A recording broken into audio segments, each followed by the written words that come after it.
The news from Guyana, the region and the world. Compiled in the News Talk Radio newsroom and powered by DemeraraWaves.com.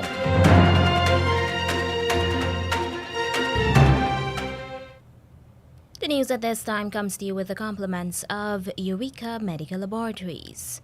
To begin the news, here are the lead stories.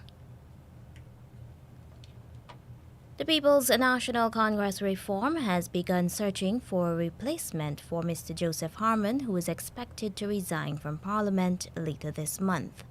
A driver has been arrested and is under police guard at a hospital in connection with Monday night's deadly accident on the west coast of Demerara.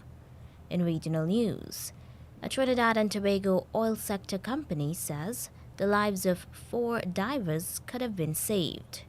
Caribbean experts believe that several countries may experience drought. The details of these and other stories will be coming up right here in just a moment. Don't let the fear of contracting the coronavirus disease deter you from seeking the medical care you need. At Eureka Labs, we ensure the safety of our clients and staff with our rigid sanitization routine. This involves the use of ultraviolet lights to effectively rid the air and all surfaces of viruses and bacteria that may be present throughout the lab daily. The light works to rapidly inactivate microorganisms through a physical process that is invisible to human eye. So the next time you need a checkup, don't hesitate to give us a call on 225-7574 to schedule your appointment.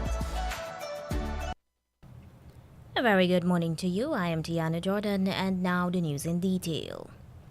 The People's National Congress Reform, PNCR, is expected to pick a prominent former minister to replace Mr. Joseph Harmon.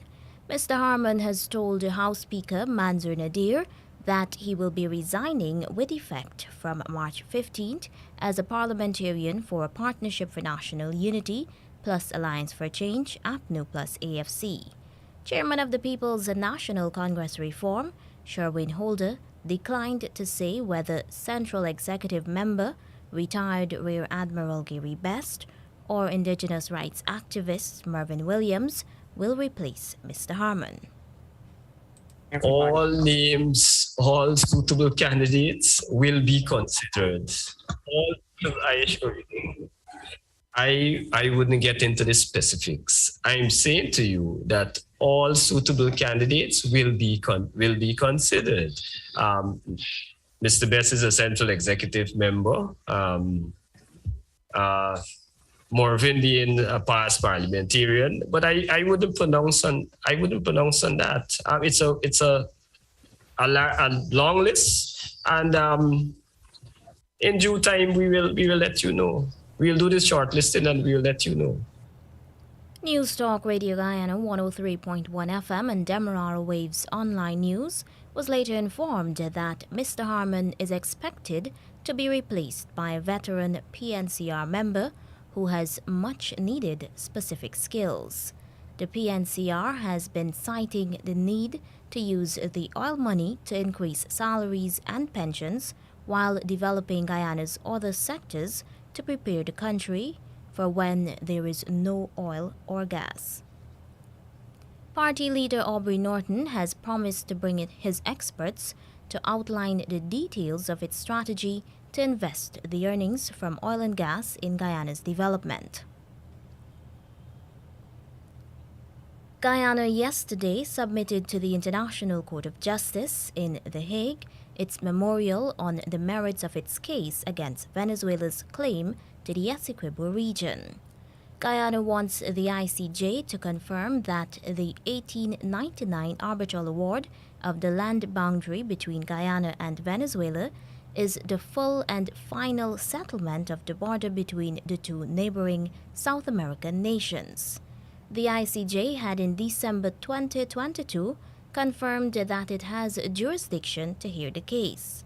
Venezuela says the ICJ does not have the legal right to hear the case and interprets the 1966 Geneva Agreement to mean that the border controversy must be settled through negotiations. Guyana seeks from the court a decision that the arbitral award of 1899 determining the boundary is valid and binding upon Guyana and Venezuela, and that the boundary established by that award and the 1905 agreement demarcating it is the lawful boundary between Guyana and Venezuela. Fed up that the United Nations Secretary General's mediation process had failed to resolve the controversy for more than 50 years, Guyana then moved to the ICJ more than 5 years ago. The chairman of the Alliance for Change, AFC, Raphael Trotman, is bemoaning the sidelining of the opposition coalition from the oil and gas sector. He says that the coalition of a Partnership for National Unity plus Alliance for Change, APNU plus AFC, is not being briefed by the international oil companies. Touching on the recently held International Energy Conference and Expo, he said the opposition was never invited.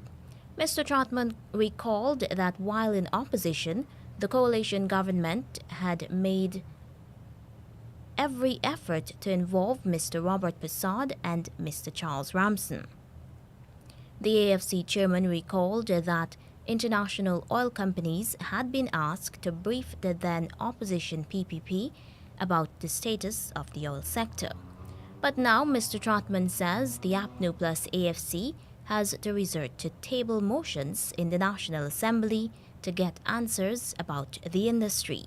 He says that, disappointingly, the international oil companies and local embassies are complicit in the tearing of the social fabric even more by giving their silent consent and encouragement to this insidious practice of exclusion. Guyana's active COVID-19 cases are at an all-time low.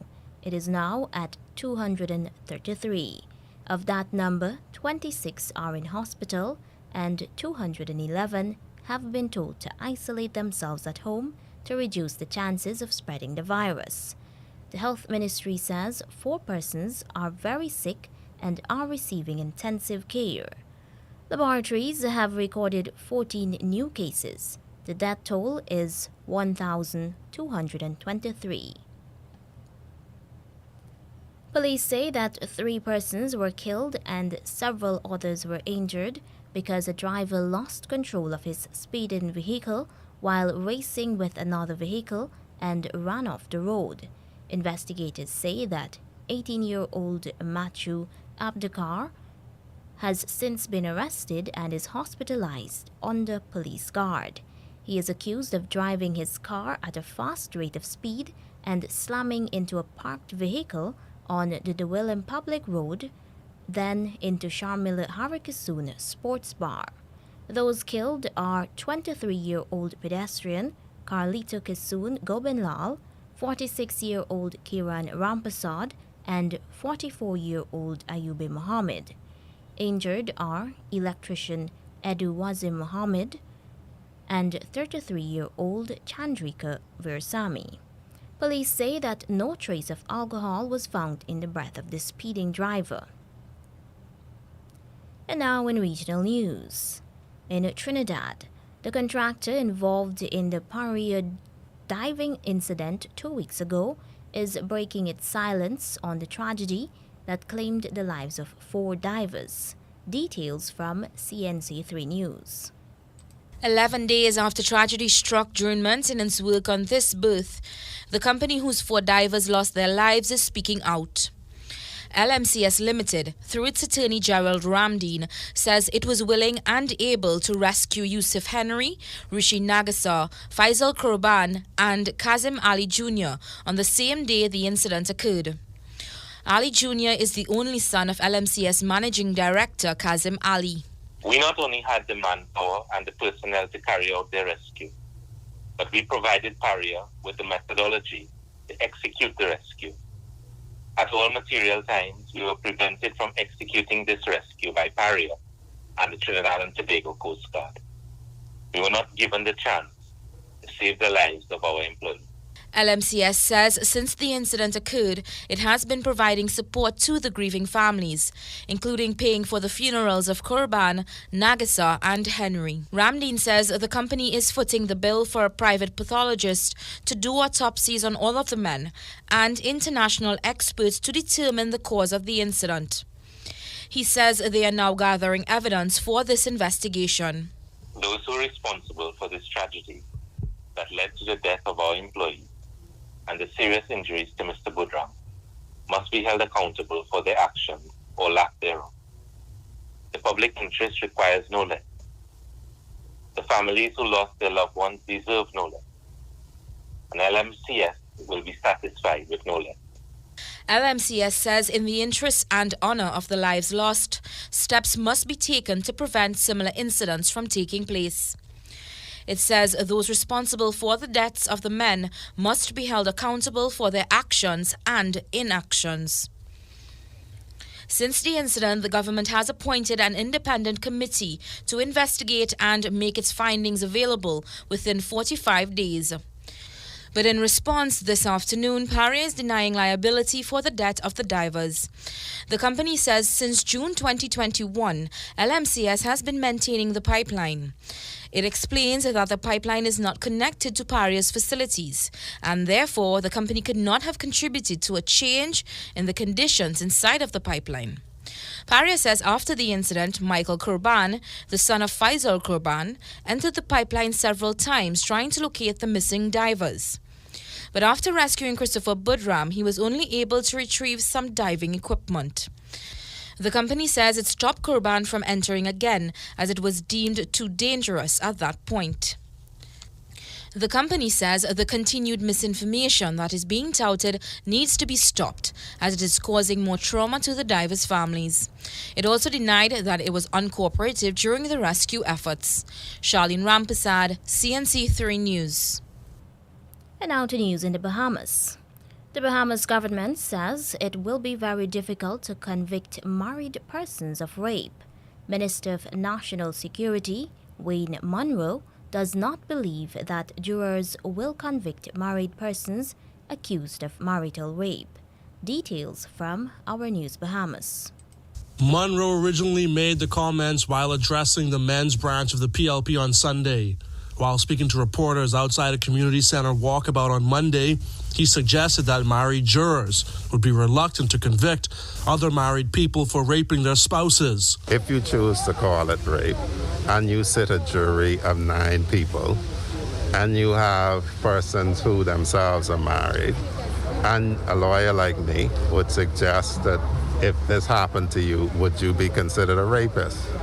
To married people on the jury. The wording of Section 3 of the Bahamas' Sexual Offenses and Domestic Violence Act of 1991 precludes persons under the age of 14 and spouses from being guilty of rape. Munro was asked whether he thought the wording should be changed to take away that protection. It shouldn't matter what Wayne Munro thinks, because I'm not the only person in the country. You need to canvass it broadly. Personally, I don't believe in having intercourse with anybody without their consent. I don't see that it's necessary. Rape is an offense of violence. And so my personal views about it should be engaged when we say, how are we going to change this institution called marriage in the Bahamas? At the PLP meeting, several crowd members expressed opposition to criminalizing marital rape. At one point, one audience member disagreed, saying he viewed rape as rape, whether married or not. Munro also suggested that government may want to seek the will of the people on the issue. He also noted that the country has committed to criminalizing marital rape on previous occasions. Reporting for our news, I'm Jared Higgs.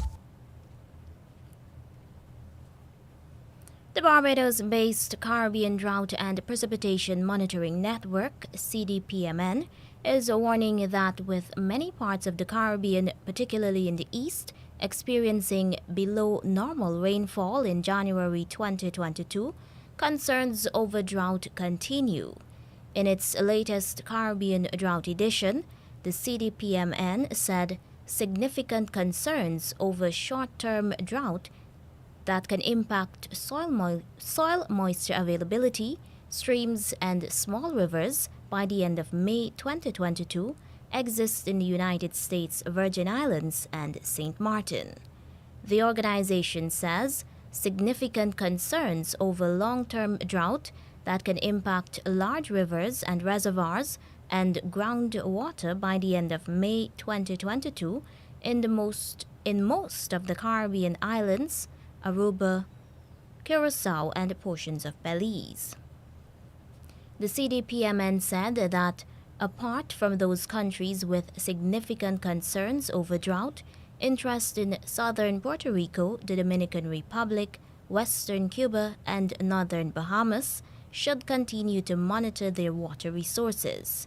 The CDPMN said that conditions throughout the eastern Caribbean were predominantly normal to below normal during the month of January. It said Trinidad and Antigua ranged from moderately dry to normal, Tobago and St. Vincent slightly dry, Grenada, St. Croix, and St. Thomas normal, with Barbados moderately dry, while St. Lucia was predominantly slightly dry, ranging to moderately dry in the north. And now for the international news, here's the latest coming from the BBC World Service. Hello, I'm Moira Alderson with the BBC News. Ukrainian officials say 22 people were killed overnight in a Russian air attack on the city of Sumy in the northeast. The regional governor said the bombing had flattened 6 houses and badly damaged another 20. 3 children were among those killed. One Ukrainian MP, Dmytro Gurin, who's in the south of the country, says the Russian bombardments have been relentless. In Mariupol, there is no heating, water, electricity, gas, cell phone, and nothing at all. So any communications. People live in basements. People prepare food near on the open fire near the buildings. They are carpet bombing the left bank. My parents live on the easternmost part of the Mariupol, where Russian forces are the closest, and they bombing it for fun. In Moscow, Russian state media have stayed silent about the bombing campaign.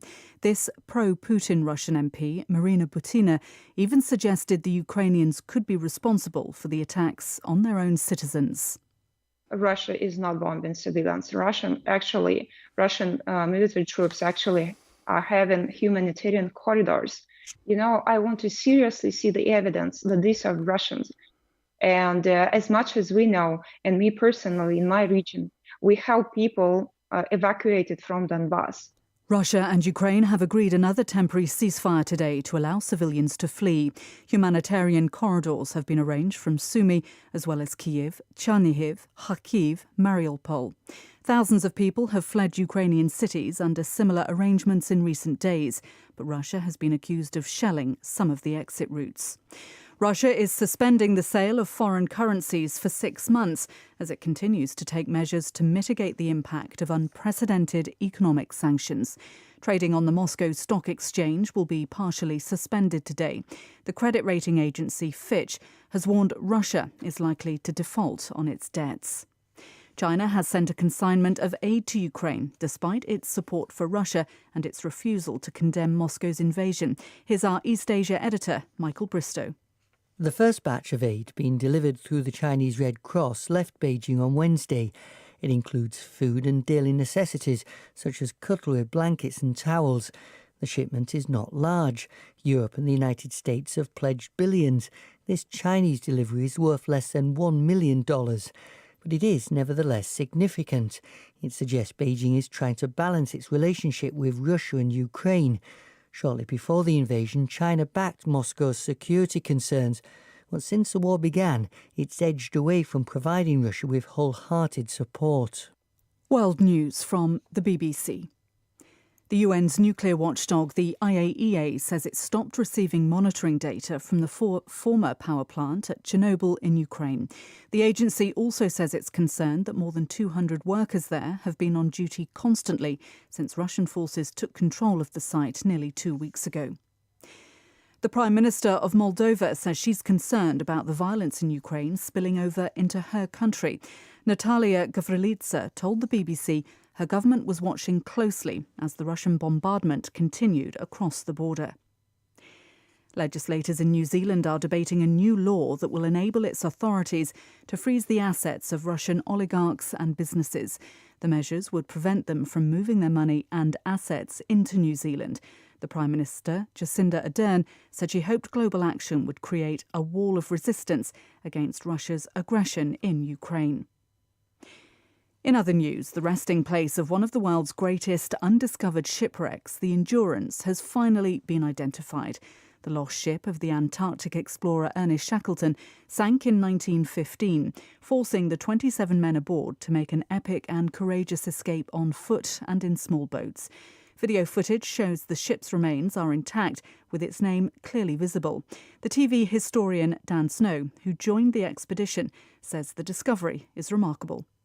We have got images from the seabed, beamed 3,000 metres up, of a ship that looks like it sank yesterday. The brass is still shining on the stern. The wood looks like it's brand new. And I think Shackleton will hove back into view. He became loved by the nation for his leadership. And I think that this ship that we found will just make that, just add rocket fuel to that. Just as the story of the Titanic still grips people because of those ghostly images at the bottom of the Atlantic, this is up there with those images. That's the latest. BBC News. The news came to you with the compliments of Eureka Medical Laboratories. A COVID-19 PCR test is now mandatory for many routine activities, including travel and return to work purposes. At Eureka, our trained and experienced staff will ensure confidentiality while your test is conducted in a professional and timely manner, which results in just 48 hours. So the next time you require an efficient and hassle-free PCR COVID-19 test, call 624-8378, 608-8378, or 623-7233 to schedule your appointment. You can also ask about our house call testing service. And now to end the news, here is a recap of the leads. The People's National Congress Reform has begun searching for a replacement for Mr. Joseph Harmon, who is expected to resign from Parliament later this month. A driver has been arrested and is under police guard at a hospital in connection with Monday night's deadly accident on the west coast of Demerara. In regional news, a Trinidad and Tobago oil sector company says the lives of 4 divers could have been saved. Caribbean experts believe that several countries may experience drought. And that's the news to the moment.